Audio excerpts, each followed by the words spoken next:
I have a business that started accidentally.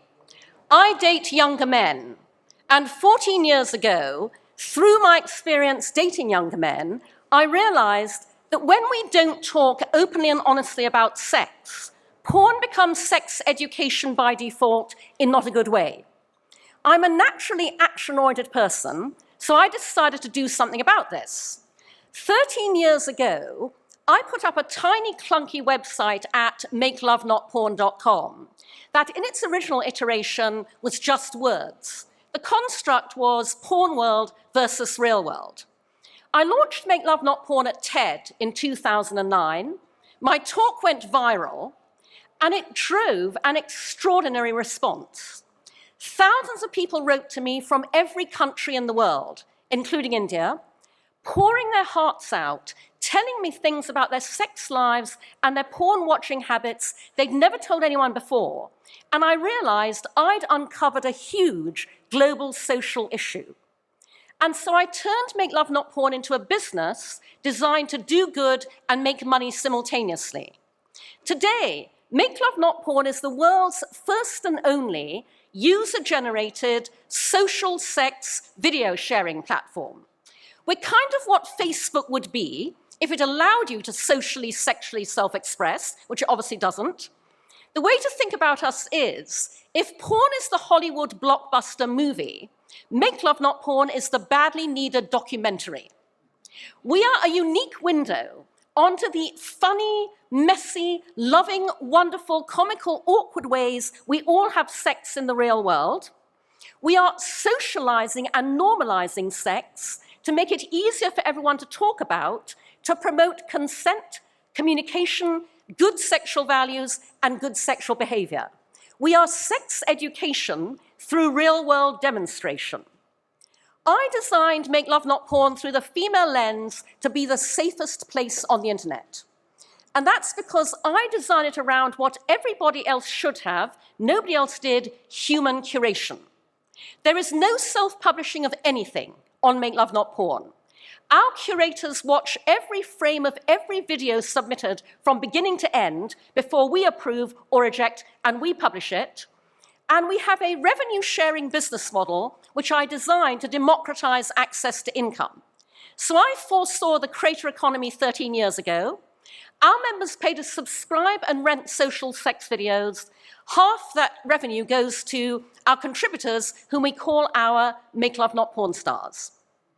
Since we launched Make Love Not Porn, we've had a uniformly positive response all around the world.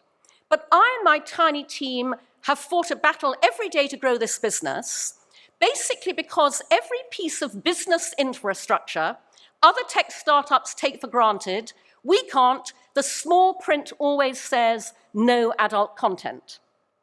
I believe that when you have a truly world-changing startup, you have to change the world to fit it, not the other way around. And so, as a one-woman marketing machine, I have taken Make Love Not Porn to unprecedented levels of social and business acceptance. And now I'm raising funding to scale Make Love Not Porn and to build out a product extension that I've had in the pipeline for years because parents and teachers began asking me for it from day one. I want to build the 0 to 18 safe for work sex education extension of Make Love Not Porn. MakeLoveNotPorn.academy. Bought the URL years ago. If you go there, you'll see a very old holding page.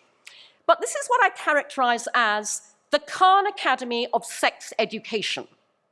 Because Khan Academy tutors on every other topic under the sun except this one. EdTech is exploding as a sector, not in this category. And so I want to build Make Love Not Porn Academy along the same principles as Make Love Not Porn: user-generated, crowdsourced, curated revenue share.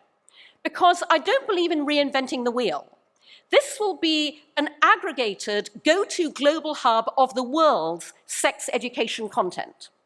So the way it works is, we will invite sex educators all around the world, including here in India, to submit to us their own content. Their coursework, materials, videos, books, comic strips, whatever it may be.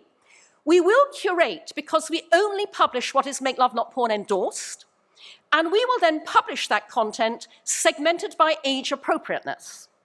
So if you're a parent freaking out going, oh my God, my 6-year-old just asked about this, what do I say? Here's where you would go for entirely age-appropriate tools and content to be able to have that conversation with your 6-year-old. If you're a teacher with a class of 14-year-olds, here are your age-appropriate teaching materials. If you're an adult, access all areas. Adults are desperate for this information. But importantly, the academy will be where children and young people can go and access education without parental or teacher gatekeeping. Here's why that's important. I have a friend who's a mother who monitors her kids' browsing history, as you have to these days, and she saw that her 8-year-old son had Googled on the family computer sex for children. So she freaked out, but did the right thing, stayed calm, sat him down and went, darling, I see you've done this. What was the reason? And this anecdote is adorable and horrifying in equal measure. Because what he told her was, he's 8 years old. He wanted to learn about sex. He's a child. He knows he's a child. He wanted to learn about sex in a child-appropriate way. So he Googled sex for children. You can imagine what came back. He was utterly traumatized.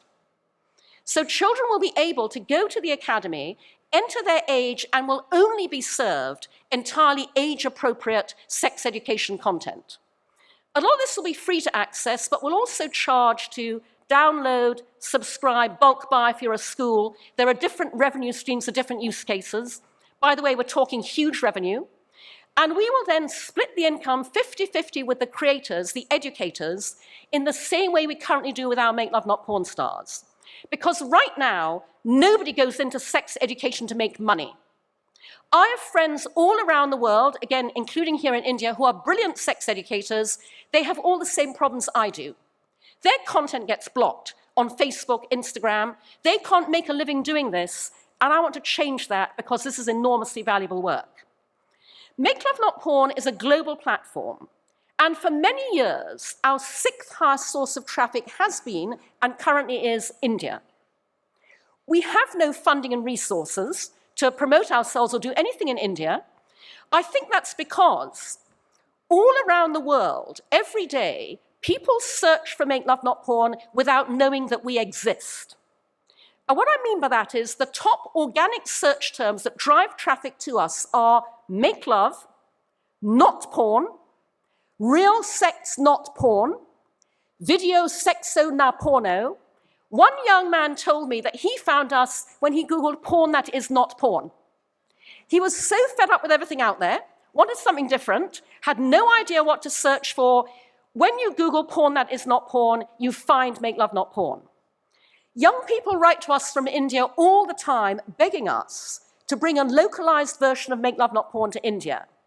And so I am looking for Indian investors and partners who will fund Make Love Not Porn India, work with me to make it happen. And by the way, what that would involve is hiring an on-the-ground team to work with me to redesign, repackage, and represent Make Love Not Porn as a homegrown venture. Make Love Not Porn India will be Indian with all of the culturally appropriate and sensitive approach that you would expect. But what we're doing is very true to India's heritage, because I get frustrated when people think the Kama Sutra was a book of sex positions. It's not. It's a manual for good sexual values and good sexual behavior that makes those aspirational in exactly the same way that we are working to. Somebody said to me, Cindy, you have the next big idea after the internet. They're not wrong. Socializing sex is societally transformative. When I can get Make Love Not Porn funded to scale as the Facebook of social sex, that's our ambition, here's what will happen. Parents will bring children up openly to have good sexual values and behavior in the same way that kids are currently brought up to have good values and behavior in every other area of life. When we embed in society a gold standard of what constitutes good sexual values and behavior, we eradicate Me Too, sexual harassment, abuse, violence, all areas where perpetrators currently rely on the fact that we do not talk about sex to ensure victims won't speak up. won't go to the authorities, will tell no one. When we end that, we massively empower women and girls worldwide. When we do that, we create a far happier world for everyone, including men. And when we do that, we're one step closer to world peace. Make Love Not Porn is my attempt to bring about world peace, and I'm not joking. And so I'm thrilled that CyFy invited me here to open up this dialogue, which I hope to continue with all of you, because the world can be changed through female lens sex tech. Make Love Not Porn operates in the single biggest market of them all. Not sex, not porn, the market of human happiness. Thank you very much.